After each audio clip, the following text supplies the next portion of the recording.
afternoon. Thank you for joining us. Today is Thursday, March 7th, and it is Public Facilities, Arts, and Culture time. Woohoo! So we don't have anyone on public comment sign up. I'm going to go through, do a quick roll call. I'm here. Councilmember Cap is not here. Councilmember Eastlick, are you here? Present. Okay. Councilmember Ewing? Yes, I am also here. Councilmember Gadd? Here.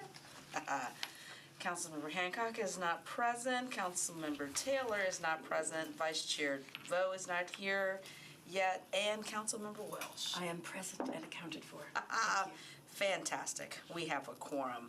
So today we have a lot of legislation, and then we are fortunate. We have two guests. We have the public library is here to chat with us, and I want to let you all know I met with them last week, and they have some very good news to share with us. And then we also have Greenways is also here to say hello to us and just give us a little rundown as well. And then we are going to discuss a recap of our special called meeting from last Monday. Okay, so let's get going with our resolutions. Number 1, RS 2024-279, Porterfield, Stiles, Welsh, and others. Accept a grant from the Nashville Public Library Foundation to Metro, acting by and through the Nashville Public Library for the Votes for Women in Archives digitization programs. Can I get a motion? Move. Second. Thank you. Any discussion? Or do we feel like that really is self-explanatory? It's self-explanatory. Right? Okay. Wonderful. So, all in favor? Aye. Boom. Any nays? Nope. And no abstentions? Boom. 5 in favor, 0 against. We are going to hustle and flow through these. Okay, number 2, RS 2024-280 accepts a grant. Well, Greg Porterfield, Stiles, and others accepts a grant from the Tennessee Department of Intellectual and Developmental Disabilities to the Nashville Public Library for the purchase and installation of a powered adult-sized changing table in the family restroom of the new Donaldson Branch Library. Okay, thanks. Discussion, I have a question. Sure. So are we going to be installing these in more than just the Donaldson Branch? Is that the location that we just know that we have a need for at this time? So we would like to. The problem is the space needed to put one in. So when we were building the Donaldson Branch, we made sure that we had space for it. We would like to put some at the main library, but some renovation would be needed. Okay. Because you have to have so many square feet to put them in, so we can't put them everywhere. We would love to, but we just don't have the space, especially at our smaller branches, to do so. And what is the cost for? The one that we found will be under the $5,000, so this should be able to cover it. Nice. Great. May I ask a question? Yes, Councilmember Ewing. Thank you. I wonder if those are now in our library design guidelines so that we will always Moving have that forward, they are, yes. Okay, excellent, yes. But since this is the newest branch that we've had in years. Yes, I know. Going forward, but yes, Then it will be yes. in Donaldson, okay. Yes. Fantastic. Any other questions? Okay, all in favor? Aye. Aye. Any opposed? Nope. Any abstentions? Nope. Okay, passes. Thank you. Okay.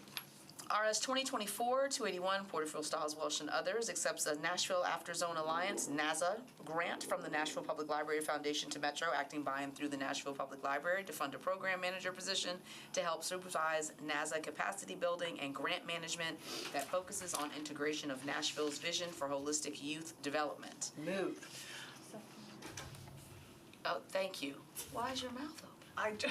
I just would love to hear more about NASA. Okay, now's the time. We Yes, had to I move in figured. second. Okay, there we go. Any discussion? Yes, could I hear more, please, about Nashville After Zone Alliance? Okay. Sure. So the Nashville After School Zone Alliance is started out in the mayor's office years ago. Is very well supported by both Metro and the foundation, and it serves.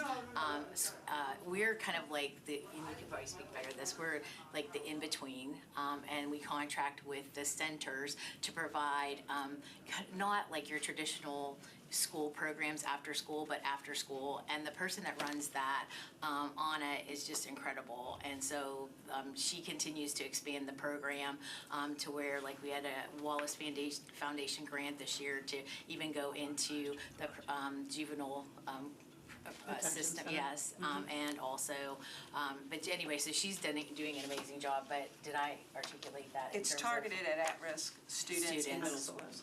Okay, that's excellent. Yeah, so even the transportation is paid for so that they can come to the centers that are funded. And I'm excited it's extended to the detention center. That's really That was her good. brainchild this year, Doesn't every get year. much more at risk than those children. Okay. Councilmember Gap? Can we get a copy of the Nashville's vision for holistic youth development? Yes, I'll get on to give us that. That's great, thank you. Thank you very much. Thank you, Madam Chair. Any other questions? Alrighty then. All in favor? Aye. Aye. Any opposed? Any abstentions? Wonderful. Passes. Okay.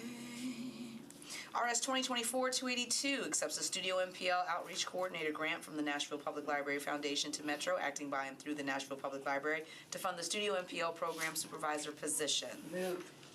Second. Any discussion? Crickets? Okay. All in favor? Aye. Aye. No opposed, no abstentions. We are cranking. Okay. RS 2024-283 accepts a Public Library Wishing Chair Productions Grant from the Nashville Public Library Foundation to Metro, acting by and through the Nashville Public Library to provide puppeteers that help with education outreach by providing puppet shows to daycare centers, elementary schools, and Head Start facilities. Move. Second. Thank you. Any discussion? This is awesome. That's awesome. No discussion? Just nodding in agreement? Fantastic. Okay, all in favor? Aye. No abstentions, nobody against it, awesome. Okay. Bills on second reading. BL 2024-232, Gamble, Porterfield, Stiles, and Parker approves a greenway conservation easement between the Metropolitan Board of Parks and Recreation and Heritage Creek Homeowners Association, Inc. for greenway improvements. Move. Second. Any discussion? We have greenways here if we have any questions. Where's Heritage Creek? It's close to Cedar Hill Park, District 3, Okay, Hunter's Lane. Hunter's Lane, thank you. You told me. Okay. That's remember I did, asked. that went right out of my head. That's a good question. any other questions? Awesome, all in favor? Aye. Any opposed, any abstentions? Boom, great, none passed. BL 2024-233, Gamble, Porterfield, Stiles, and others approves a greenway conservation easement between the Metropolitan Board of Parks and Recreation and Clayton Properties Group, Inc. for greenway improvements. Move. Any discussion? Another very self-explanatory. Great, all in favor? Aye. Any opposed, any abstentions? Just saying it to say it. Okay. And that passes. Fantastic. Now, let's get to our visitors. So, we have interim director Terry. Oh. Ooh, whoops. Madam I was gonna Chair. say, you've got a hard stop at 5 because there's another committee that. Oh, no, I saw their, Madam Understood. Chair, thank you. you said that we were supposed to talk, but we were not notified that we were gonna present anything today. Who's So presenting? we're just here. So I'm just letting you know that we're gonna leave. Start That's- talking. Oh. If we want to start talking, we can, but Oh, you I don't don't know what have I'll to. say. Oh, I just- Roten, there's no telling. You're okay. You're okay, as entertained as I would be. You are free to depart if you'd like to hang out in the hallway. see y'all later. Okay, Thank you. fantastic. So we have interim director Terry Luke with us, and she has brought a fabulous colleague with her, who I got to meet both of them last week. So they're coming to the table. As you'll see in front of you, they have shared some of their information in terms of their programming, and they also have some information for us to consider as we go into budget. And it is my hope that we can look at our budget wish list, and as a committee, kind of come up with some things that we can include on our budget wish list. So, without further ado, I shall turn it over to you, Ms. Luke. Thank you so much. Like Councilmember Stiles said, we had an opportunity to meet with her last Friday, and so she had asked me, though, a month ago to come to the meeting. And again, Susan Dry is one of our 5 assistant directors. She is over administrative services, so she is actually going to talk and give an update, because one of the things that Councilmember Stiles asked us about was an update on our facilities and the projects and how we're spending our money. So she has really good information for that. But I wanted to start by saying, what we hear is, Nashville Public Library is in transition, right? And well, that's true. I want to assure everyone that we've been moving forward for the past 19 months. It's not like we've been saying, oh, let's just wait until the next director comes. We've done a lot of really good things. And thanks to the mayor's office and council, we've seen increases in our maintenance and collection budget through the 4% funding, in our operating funds, and now thanks to Mayor O'Connell's capital spending recommendations and you all passing the capital spending plan, we are really excited to have the additional $5 million in maintenance, but we're also going to get to do major renovations at both Green Hills and Hermitage. We're going to do a feasibility study for the Inglewood Library that would include affordable housing as part of that new building project. Yes, it will be like the fourth in the entire country if it would work out. So Councilmember Benedict has really done her homework, and so we know we want to either go visit Brooklyn or Boston, Chicago. They're the ones that have actually done this. So excited about that. And then of course, we also received the money to do design development at both, I know, Councilmember Katz like, yes, Richland Park, and also Hadley Park. And that's really, really major for us because our last new building opened in 2016. And one of the things that I said when I presented our budget last year is that we have these incredible libraries spread across the county, but they're old. I mean, there's some that are over 100, one from 1937. So all that to say, you know, the reason that we have ongoing maintenance issues is also because of the age of the infrastructure that we're dealing with. So I also wanted to let you know that, you know, one of the things I'm really proud of is that while most of the library systems across the country, since the pandemic, their metrics have been going down. So we measure key metrics for, you know, checkout, for door count, for programs and program attendance, and all of our numbers are up. I'll find it. And as a matter of fact, look who's here. Hi. So good to see We were you. informed that the meeting was over. Yeah, sorry. We've been standing in the hallway for like 10 minutes. Okay. Continue. No, that's okay.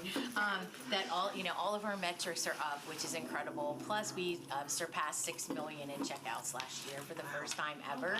So the library is beloved, and the library is very well used. And it's whether you are a person that is without a home, all the way up to someone that is there, a mom with their small children going to the wishing chair productions. So I also wanted to share. I'm really proud of this. This brochure that I gave you, we just announced a major funding campaign for a program through our foundation called Begin Bright. It's an expansion of our early literacy program. We already have Bringing Books to Life, and because this has been so popular and daycare centers say we want more and we don't have the staff capacity or the funds, this is an extension of that Bringing Books to Life, but even more. We're currently at 150 daycare centers across Metro. We not only provide resources for teachers, we do training for teachers and parents. This would be an extension of that to the point where we would, it could go up to as much as 600 daycare centers across, Metro, and also expanding. They keep saying we want more training, more programs. So we're even working to see if we could have an app so that it would be available, wherever you are, because parents are really busy. And so really excited about that. And then we would have the third piece of it is called a learning laboratory, where we would pick 3 key daycares that we would really work with Vanderbilt to study. If we do these things, are they going to be ready? We'll look at it for 5 years and see, will they be ready for entering? Because the thing is, poor Dr. Battle gets the kids, but then they're already behind before they get to school. Mm-hmm. So this is a program that last week the foundation announced that we already received $2.5 million from a donor. But the cool thing is we have another donor that we can't mention their name yet. They have agreed to provide all of the books, as many as we Holy want. cow. I know. This is like, honestly. Dolly Parton? Oops, sorry. Okay. You didn't hear that from me? Are you guessing out loud? Your face is fantastic. So anyways, if we, again, bringing books to life is it's not duplicated across the United States. So this would be, again, a one-of-a-kind program that we would just hope to expand. And it's not costing Metro. It's basically our foundation really raising those funds. I know, our foundation is incredible. So the child care centers, have you determined, are you going through United Way, Rafa Institute? How are you figuring out what daycares you're working? So actually, our Bringing Books to Life staff already works with all of those organizations already, and that's how they identified already the 150 that we've been working for. This program is almost, I think we celebrated 20 years, right? It's 2002, 2003. So it's been here, it's just that this would be an expansion, and the thing that would be new is creating the little libraries for each of the centers, and then also being able to do the research to see if we're gonna spend this kind of money, and what they would like, our foundation is to create an endowment. So they're really shooting to raise $20 million for this, and early literacy, people really feel passionate about it, so they think this is, we identified 21st century learning and early literacy, so we're concentrating on early literacy first. That's fantastic. huge. Councilmember Gatt? So that is, just like everyone else, that is fantastic. The additional languages other than English, are there other considerations too for our English language learners and others? Yes, so we already have one of our staff members speak Spanish, and we've been In the BBTL group. Yes, just in that group that goes out and trains the parents. But we've been really sensitive over the last 6 months, really looking at those needs. So we're in our budget for next year, we were asking for real live in-time translation services. We are already using the Say It app at all of the branches, so it's loaded on everything, but it's in artificial intelligence. So while it's good for right now, we would really love the live translation services, so that's part of that. We're also, in New Donaldson, all of the signage will be in Arabic and Spanish and English.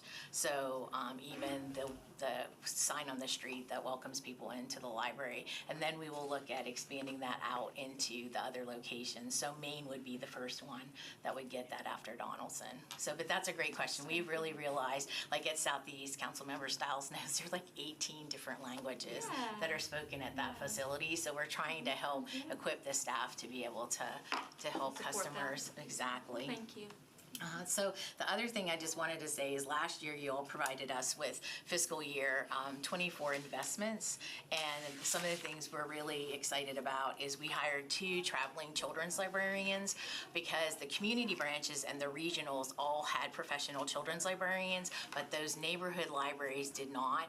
So they don't have a space for a full-time children's person. So these 2 children's librarians are traveling at least 1 day a week. They spend the whole day at Edgehill North, Hadley Park, those the urban core libraries, to provide either training for staff, story times, outreach into the community. So we're excited about that. We also did 2 outreach specialists with our Limitless Libraries, and if you know about that, every single student in MNPS has a library card to NPL. So this is expanding. We're getting a bookmobile in the fall.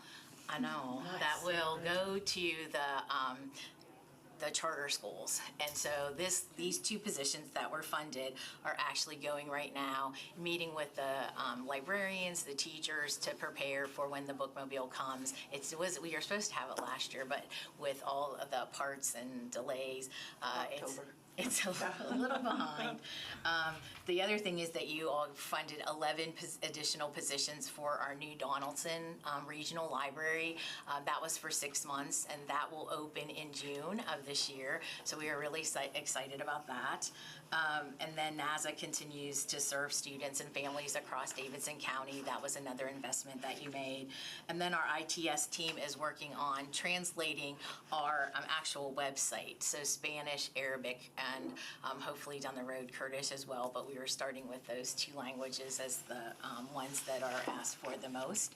And then you also funded Votes for Women, a person to come over from Foundation to Metro, and that in the Civil Rights Room serves serve so many students across Metro, and those two are unique in the entire country. No one else has Votes for Women or civil rights room. So that was really helpful. And then equal access, we really have, again, a unique, one-of-a-kind services for the deaf and hard of hearing, the blind. So we were able to add some positions because we just couldn't keep up with the demand for that particular department. So, so just wanted to give you an update on that. The other thing was that Councilmember Stiles asked me to talk about what the library needs in fiscal year '25. And so what I did was just, I presented our budget to the mayor's office last week. We know that it's, maybe a flat budget, and we get that. We know that there's only so much money and it only can go so far. But these were the key items that I asked for the operating budget. And how we get to that is our administrative team, actually, we all put up everything that everyone wants, and then they vote, and we prioritize based on what we think is most important for the entire system. And if you have specific questions about any of those individual ones, I can answer that. But the other thing I also wanted to talk about is our 4% funding and just how critical that really is for us, because I don't know of any other library system in the country that is funded for their collection, not in operating, but through 4%. And so last year we were really grateful because we got $3.5 million from Metro in the 4%, but we really need at least 4. And when you compare us with our other, we have 25 lake libraries across the country. We are 22 out of 25 in the bottom for how well-funded and not well-funded we are in terms of our collection, and that's our product, in order.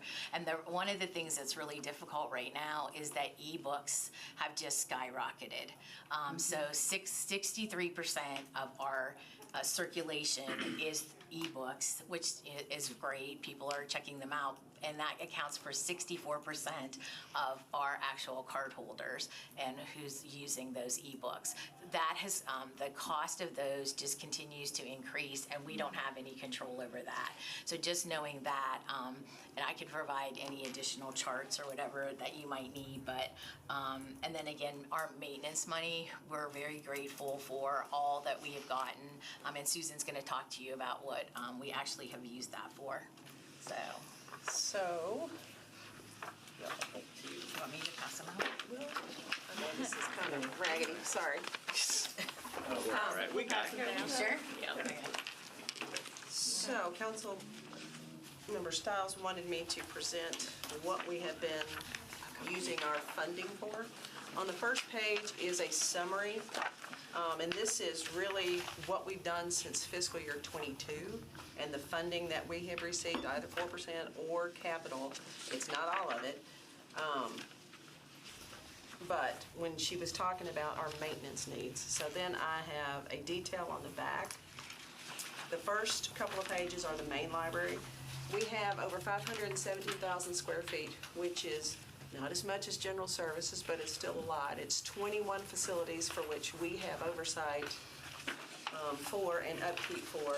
And the main library itself is 300,000 square feet. So its needs are large. So that's why we usually break it out between the main and the branches. So the building is 23 years old. We are using money to renovate the civil rights room, the conference center. All of our lighting controls are being updated. They were 23 years old. They are beyond end of life. We cannot get parts. We can't turn the lights off at night. So we decided, when we finally got funding, we will save money because we're able to turn the lights off now. Sorry. Just wanted to do, I'm not gonna go through everything because you can see what they are, but, yeah. Oh my goodness. At the courtyard, which, and I'm sorry that got cut, some of these got cut off, all the descriptions, but our main library courtyard for the last 2 years in particular, it's actually been going on a little bit longer than that. We have, the courtyard is leaking into the garage below. So. Tell them why. Why? Well, there are several reasons. As you may remember, may not remember, the old Church Street Center. The library, they took down the Church Street Center, and the library was built on top of the old garage that remained.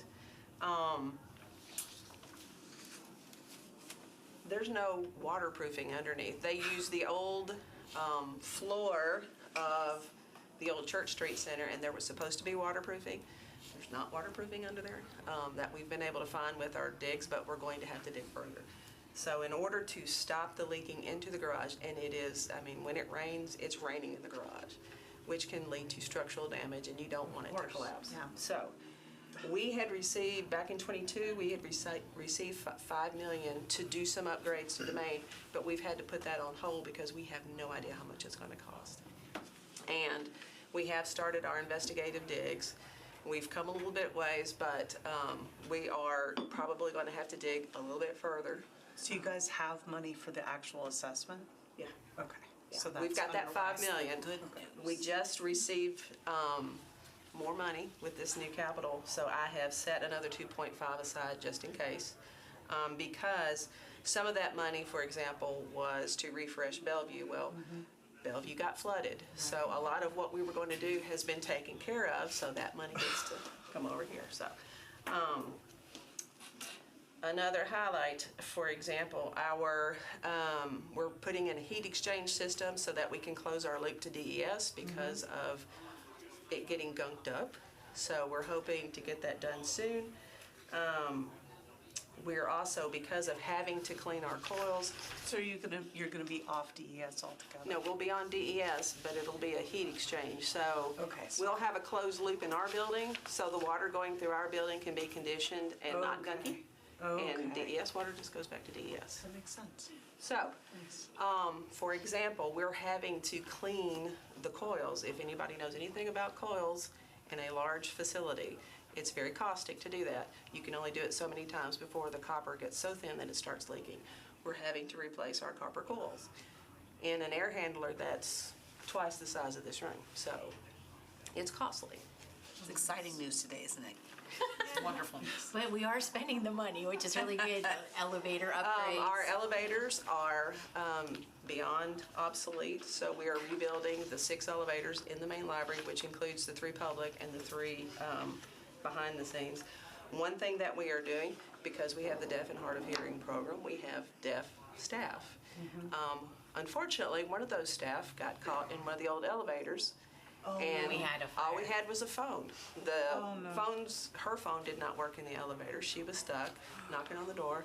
So we are upgrading all of our cabs to have a device so that deaf and hard of hearing can contact the appropriate people if they get stuck. That's And important.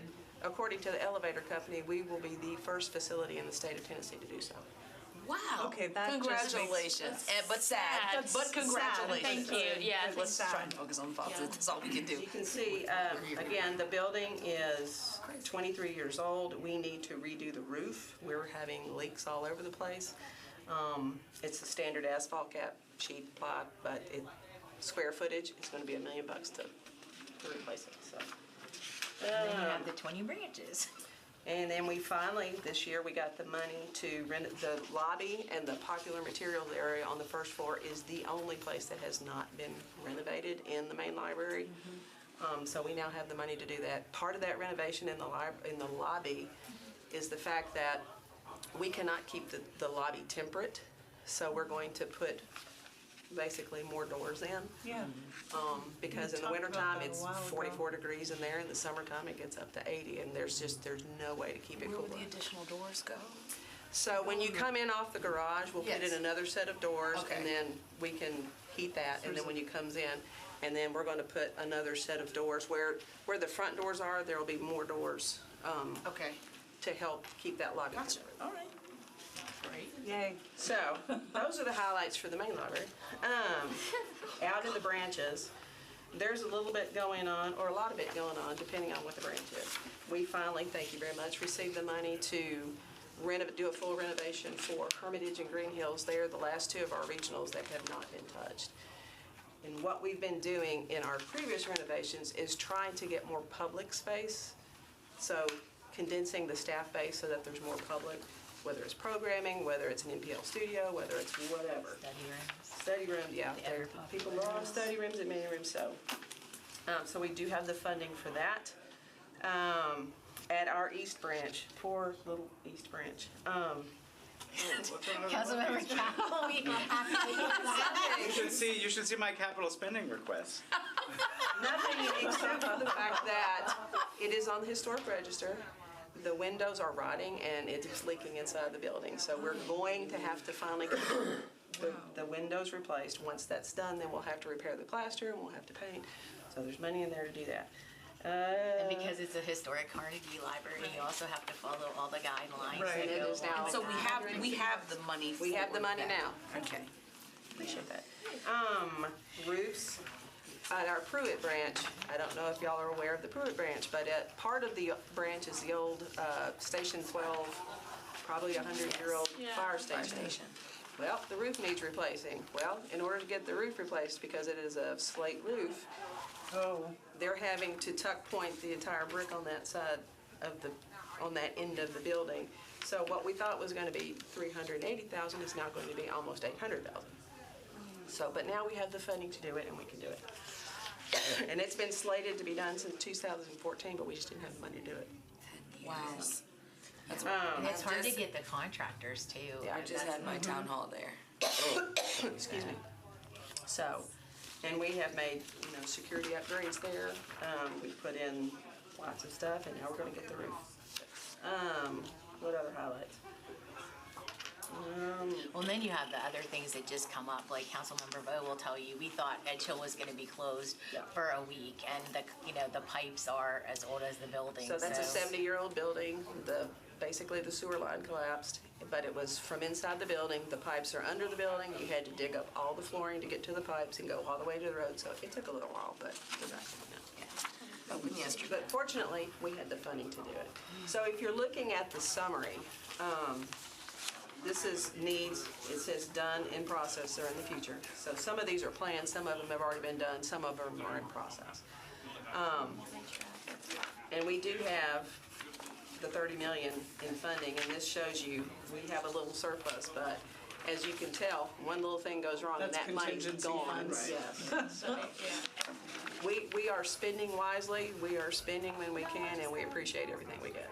Well, I gotta tell you, it's nice to hear that you are managing the funds that you have been given, because that is not always what we hear, so I appreciate the work that both of you are doing to make sure that constituents have safe places to go and repairs are being done accordingly now that you have the funds to do so. So, thank you. Any questions?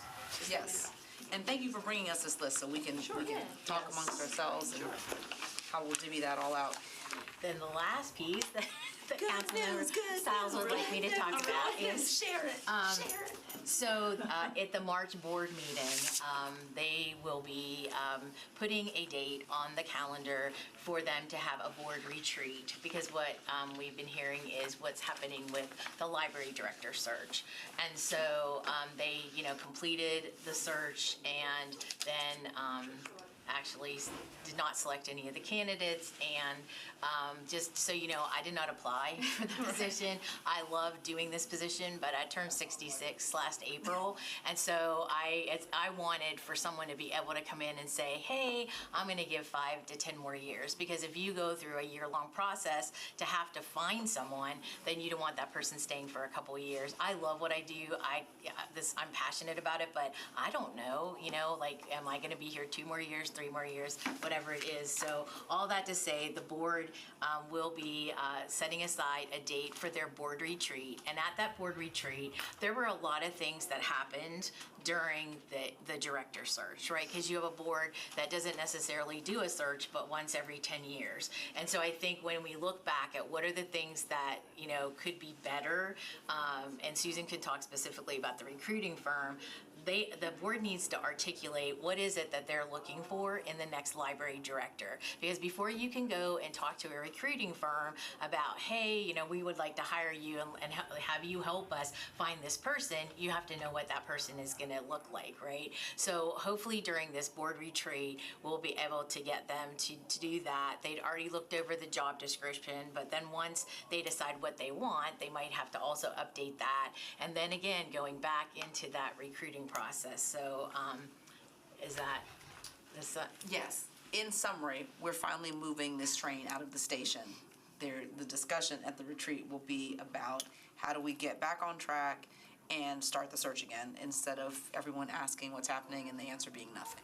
That's good. So, But it sounds Yeah. like the board with what they, having heard from the board chair, it sounds like they made the best decision that they could at the time with what they had. And so hopefully with this board retreat, it'll be very helpful for them to move forward. Will you Hopefully get with a good chance search to firm. weigh in? what's that? Will you get a chance to weigh in? No, actually, I've stayed. The board really, they'll ask, you know, I think about the process part, but and look at back it, because even though we had a recruiting firm, we ended up doing a lot of the work. It's my It understanding was that the really, I mean, recruiting firm just didn't, like even like having heard from the board chair, Chair Cersei, like it was really surprising how little work that they did not come until the Sunday before the Monday when the interview process was going to take place. So that meant that we were the ones running around making sure that the rooms were ready, that we had everything in place. And so it was very, I had not worked with a recruiting firm before. I didn't know what to expect, but I know that the difference in in what we ended up getting. And I also think it's hard because right now, we have it's expensive to live in Nashville, and also those people that really were aspiring to be library directors are aging out, and people are like, wow, do I really want to do this and this and this? So hopefully if we get a really good recruiting firm, there's people out there that can go and be a part of public libraries or urban libraries and really be, oh wow, we're interested in you, and maybe, would you think about coming to Nashville and really promote NPL? So we'll see. and having our meeting last week, and the board chair was there as well, the commitment is a desire to take all the lessons that were learned from this last process and going to the board retreat to start from that place of saying, what are their needs, how do we move forward, and how do we get this going as soon as possible? Because they understand that everyone has had questions and been very frustrated. So I appreciate everyone agreeing to do that. It's going to make people feel a lot better. And we only have 6 more minutes, so I appreciate you both. Anyone has questions? Oh, wait, chair vote. 30 seconds. Go. Okay, I just wanted to know, because of the recruitment, so what does budget look like? Because we're redoing the process, who's responsible for that? And then 2, is this recruitment company's gonna have like a flag so that we don't use them again? I mean, I don't understand like why we would allow them to be like a approved vendor with this experience. I would think that would be a question that we should ask after they come back from their board retreat. Okay. And find out what they discussed, and so that we can figure out what parameters did they discuss about how they move forward, so we don't end up with the dud from the last time. But speaking of budget, we would be responsible for it. Okay, thank you. Yeah, and the other thing we talked about was during, when you have 3 folks that are not familiar with Metro procurement process, and they're working with a matrix, so they don't understand, well, what's most important? Is it the cost? Is it that this person has this experience? The recruiting firm has this experience. So I think that they didn't know what they didn't know, and now they do, and so I think that that'll help too. We'll ask the board chair to come back after the retreat. Thank you for your willingness to serve. Oh, you're welcome. Prior I to love the it. interim and in this role, that consistency throughout this is going to be really helpful as we move forward. So thank you. Like I tell everybody, this is a once-in-a-lifetime opportunity. Nashville Public Library, to have it be that beloved, I mean, really is wonderful. So thank you. Thank you both. Thank you both. Appreciate you both for coming. Good to see Thank you. And my card is there if follow up. you need anything. Okay. Thank you. Okay. Thanks so much for the opportunity. You're welcome. Nice to meet you, Chair too. Bradford is like lurking right outside the door. So, very quickly, synopsis from the meeting on the 26th. Yet again, another opportunity to try and get some transparency and some understanding about what's going on with Metro Arts. So we had Director Dietz present, Director Singh was there, as well as the Executive Director for Nashville Ballet, Nashville Shakespeare. We had an independent filmmaker named Princella Smith was there. And I am blanking on the young lady who came from one of the nonprofits to share, basically, in essence, the message that everyone needs funding, right? It's not about how big you are or small you are. This funding impacts programming, period. So they just want to get the funds that we voted for last year, and quite frankly, it's what we owe them, and we need to figure out how we're going to give it to them. Director Dietz shared that he had a 60-second conversation with Mr. Cheek about his question about the Supreme Court ruling, and then I asked how long it took between that conversation and going to outside counsel and getting back to the commission, and he couldn't remember that, but he knew that it was a 60-second conversation with Will Cheek. So To start that ball, to cut the funding, 60 right, seconds. 60 seconds, but we don't know how long it took in between to reach out to outside counsel. Needless to say, the saga continues. I think knowing that as council members, we voted on that $2 million to go to artists to be distributed, that is definitely something that I'm sure you all have heard, and I've heard from other council members that are not necessarily on this committee. There's a frustration there, and so we're trying to figure out what the resolution looks like, how we can be a part of that resolution since it came from us. As Director Crumbo is doing his audit and Metro Legal is doing what they do, hopefully we come out with a positive outcome for the artists. For me personally, that is the outcome we need to address first and foremost. Anything after that is secondary. Yep. First and foremost, we need to fund these artists, period. So I encourage you all to go back and watch the meeting though, so you can hear for yourself. Yeah, it was a very helpful. Oh, yes, you both were present. It was crazy to hear that funding is fungible. Oh my God. It was very frustrating to hear that money that, as far as I remember, and I think you remember, there was no contingency in those there was funds. not. They're Not not at all. connected to anything else. Nothing. If there's a deficit, no, that's our And if fault. we're not finished with an audit yet, how do you know there's a deficit? Those are great questions, Councilmember mean, Welsh. How do we Those know are great that? So, questions. and sitting on it just seems to me to I be think unethical it's and wrong and surmising. above somebody's power grade, personally. I like that, above someone's power grade. Yes, fascinatingly enough, people think they are all powerful above all of us, all 40 of us. So again, as I was saying, there are things that we need to do as council. We did this vote, so it really is on us. And we will talk about this further for sure. So if you have any questions, let me know. And the saga continues. What is the next move? What is the next step? Do we know? Currently, the MHRC meeting was on Monday. Right. They released those really frightening results.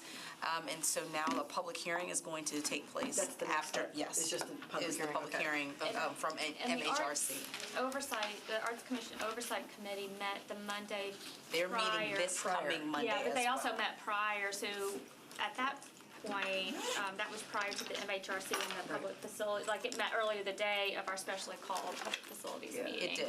And that was also, they're supposed to have that follow-up meeting where Crumbo comes back to them. It's this upcoming Monday Yeah, in that's the what I mean, so- afternoon. If anyone is available, I would encourage you to go. And you I can watch it certainly am going to be present. Online was helpful too, to watch those in order, to watch, like, it was very helpful to go Yeah. back and watch.